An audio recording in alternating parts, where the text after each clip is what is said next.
Welcome back to the Army Flashcards Troop Lane Procedures series. This particular video we're going to be discussing enemy analysis. So for enemy analysis, there's 5 things in particular that we analyze: composition, disposition, strength, capabilities, and then the most likely and most dangerous courses of action. So when we analyze the enemy's composition, what we are doing is we're taking what we get from S2 and higher, and we're also applying what we understand about the enemy's doctrinal composition, all right, or their task organization. So basically, when we look at their composition, we're going to create a line wire diagram for our enemy, all right? We're going to make a task org for them. So they're the parent unit up top, and then little line wire to each of their sub-elements. And you always want to do this for the level of enemy that you are personally fighting as a platoon, company, etc. So for this composition piece and with this task org, and really to include the capabilities and the strength for the enemy, we call this the DOCTEMP, the Doctrinal Template, and it shows us generally how the enemy is going to fight, right? So their size, their task and purpose per element, their sub-elements, etc.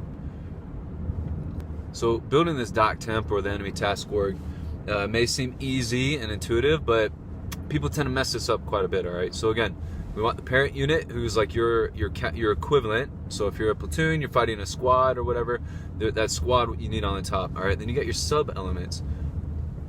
And this is where we run into problems sometimes. So like, your battalion or your hire is not always going to tell you exactly how that element's going to task organize their force, but you've got to take an educated guess. Like you can't plan effectively if you're just planning against that one squad, right?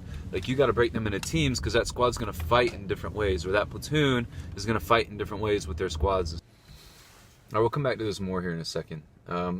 So past the breaking it down into smaller groups, smaller sub-elements, all right, you want to give a task and a purpose to each of them. That way you have a general idea going into your planning what each one's going to be trying to accomplish. Okay, and then on top of all that, usually in the top right of the DOCTEMP, so above and to the right of your line wire diagram, put the enemy's mission statement, so you have an idea of what they're trying to achieve. And then put the strength over on the top left, all right? So then strength is just a percentage, 100%, 90%, whatever, okay? But the thing to keep in mind about this, all right, I can't emphasize this enough, people always mess up this DOCTEMP, or this line wire diagram, because you don't put enough thought into what the lower elements are going to do, right? It's too easy to take what S2 tells you, or take your baseline understanding of the enemy and then just regurgitate it. But put some critical thought. If you were to fight, if you were this enemy and you're going to fight, how would you use your elements to accomplish different tasks and purposes, etc., right? So that covers the DOCTEMP, which should depict your composition, strength, and then capabilities. So we haven't talked much about capabilities. Let's move into that real quick. When we analyze the capabilities, this is also part of the DOCTEMP, but usually that goes into a table, all right, a separate table. And some people might call this a red checkbook, or your warfighting functions table. So what I recommend is to analyze capabilities like this. So for each of the enemy's direct fire weapon systems and indirect fire weapon systems, you build a table that has their name in one column, their ranges, their US equivalents, their capabilities, etc., right? This helps you account for each of them and then compare them to your own assets and all that. So that's pretty easy, kind of just analyzing your direct fire and indirect fire weapon systems. But then you should go into war, even at the platoon level, briefly go into warfighting functions. So for the intelligence warfighting function, the enemy has UAV assets, they have human, SIGINT, whatever. At platoon level, a lot of times, the only intel they're going to have is what S2 provides them, or maybe they have OPs or some kind of recon or counter-recon force out there providing them their intelligence. For protection, maybe they have some engineer assets that are available for them to build fighting positions, battle positions. So just go into some detail on that. For me, especially at the platoon level, that is not so much as important as like your line wire diagram and fleshing out what the enemy is going to look like. So this leaves us disposition and most likely course of action, and most dangerous course of action. And we show this on a SITEMP, your situational template. All right, so for the SITEMP, you want this to be on a graphic, all right? So you want to put this on a map, an overlay, a hand-drawn depiction of the terrain, satellite imagery. And on the SITEMP, you want to take down all the sub-elements from your DOCTEMP, all right, from your line wire diagram. You need to put each of them where you think they're going to be on the terrain, out in your AO, on your objective area. And that will show the disposition, right? But you also want to put on there their tactical tasks that they're trying to achieve. You know, if they're doing an offense, or you know they're conducting some kind of movement, you're going to want axis of advance on there for them, where their ORP might be. You really want to show how this element's going to be fighting on this SITEMP, because later on when you make your own plan, you'll be able to plan better and create a better version of your plan if you've really thought out the enemy. Okay. So the SITEMP naturally will show you disposition, but in trying to depict the most likely course of action, that's where we get into all those details I was just explaining, with what their movements are, their control measures even. The thing I see people mess up most on their SITEMP is that they'll take just that higher level units like the squad, and they'll just put this one squad symbol, and they'll put it in the middle of a village or something where the enemy is, and then like that's what they have to plan against. Okay, like that's not the way it's going to go. If an enemy, let's say an enemy is retaining a village, they got a mission command node there or something, all right, and it's a squad. So one team is probably going to be around the perimeter securing the whole compound. Okay, so just think about it. They'll probably have one or two guys walking around, maybe one or two guys at a TCP. All right, then you're probably gonna have another team actually like retaining it. Okay, so maybe they're in the buildings, or they're on a rest cycle, they're helping out with the radios, something like that. So I know that's pretty quick down and dirty with the enemy analysis, and really enemy analysis is pretty straightforward. It's just, again, I cannot emphasize enough, like, you got to put some good thought into what your enemy's going to do. And I'll help you out a little bit here. All right, so we'll go through some common types of operations that we run, so friendlies run, and generally what an enemy that you're facing will do. Okay, so let's say you're a platoon, you're conducting a raid on an objective. All right, so a raid has a limited objective. You have a planned withdrawal. In general, if we're conducting a raid, you can expect the enemy to have not be in a defense, and to not be expecting you. Right, so things that an enemy might be doing is just regular patrolling around their perimeter. So 2 or 3 people kind of walking around, checking things, and keeping the rest of the enemy force safe. If it's like in a village or some kind of compound, or like this area is being used by the enemy, there's probably gonna be some kind of TCP, so someone kind of controlling traffic in and out. And then you're gonna have a part of that element conducting some kind of normal, sustainment operation. So being on the rest cycle, either sleeping, eating chow, like they're doing maintenance, things that are not combat related. Okay, so that accounts for a pretty significant portion. Then obviously you have your leaders and stuff, and they more or less are just doing sustainment operations too. So either they're on the radio, or they're checking on their soldiers.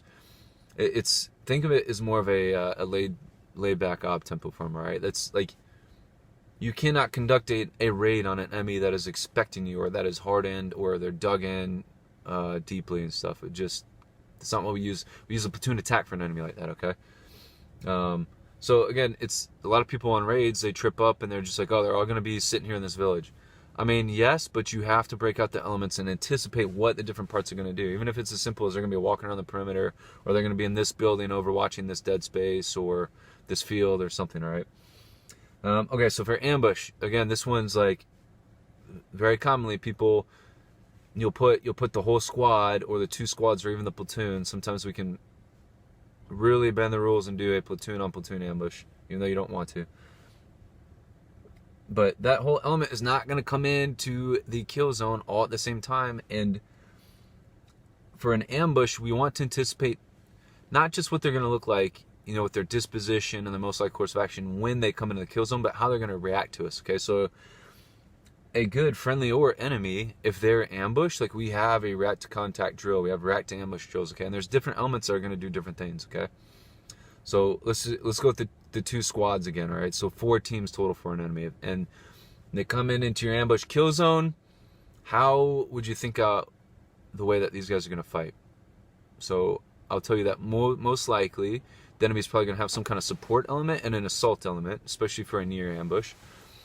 So some part of that element, and this is where you got to figure out, like maybe one team, maybe two teams, they're going to return fires immediately and try to suppress the enemy that's attacking them, okay?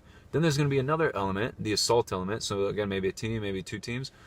It's going to be their job to try to either destroy with attack by fire, which in a near ambush is going to be difficult, or they're going to have to try to maneuver with, while the one element is supporting and suppressing and providing fires, they're going to try to maneuver and destroy the enemy that's attacking them, okay? And you want to, you know, put some good thought into which elements that's going to be. So let's say it's a mounted element that comes in, right? More than likely, the 3-4 vehicles with cruisers on top, that's going to be the support element. They're going to hold tight. They're going to suppress the enemy. Then the dismounts are going to be the ones that come around. And again, it's important to flesh this out, because if you can anticipate that, hey, the vehicles are going to suppress, then we're going to have an assault element. You can, based on the terrain and some other things we talked about in the other videos, you can anticipate maybe where they're going to come assault through, and then you can put more friendly units there. You can put a crew serve weapon there or something to anticipate that and defeat their advantages. All right, and then the last kind of basic platoon operation we'll talk about is a platoon attack and a defense. All right, so they go kind of hand in hand, and really you guys are playing opposite sides of the coin for this. So if your enemy is conducting a defense, the things you can anticipate them doing are, one, having a security element that is in some kind of disruption zone out further past their defense, right? And the security element is trying to make and maintain contact with whatever enemy is trying to attack them. They have to. It is mission critical that they find whatever enemy is trying to come attack them, and then report back, give early warning to the people in the defense, and also try to shape the battlefield, disrupt, and like force them into an ideal engagement area. All right, so there's going to be a security element that's going to do that. They're going to be out there looking for you. They're going to be aware of you. All right, then you're going to have in the main defense area, you're usually going to have some kind of fixing force, and then like your main body. So fixing force, oftentimes like your cruisers, we're going to obviously try to get as many kills as possible, but ultimately we're trying to fix the enemy in our engagement area so that we can ultimately destroy them. You also may have some flank security, and you also have to anticipate some enemy reserves. At the platoon level, that's probably not going to happen so much, but some other things you got to consider for an enemy in the defense is they're likely going to be in battle positions, so they'll probably be dug in at least 18 inches, if not more. They may have overhead cover. They may have sandbags, or at least rocks and stuff that will provide them additional cover and concealment. And I mean, you could go on all day. They might have primary battle positions. They'll likely at least have supplementary battle positions so that they can, if you come from a way they don't expect, then they can move.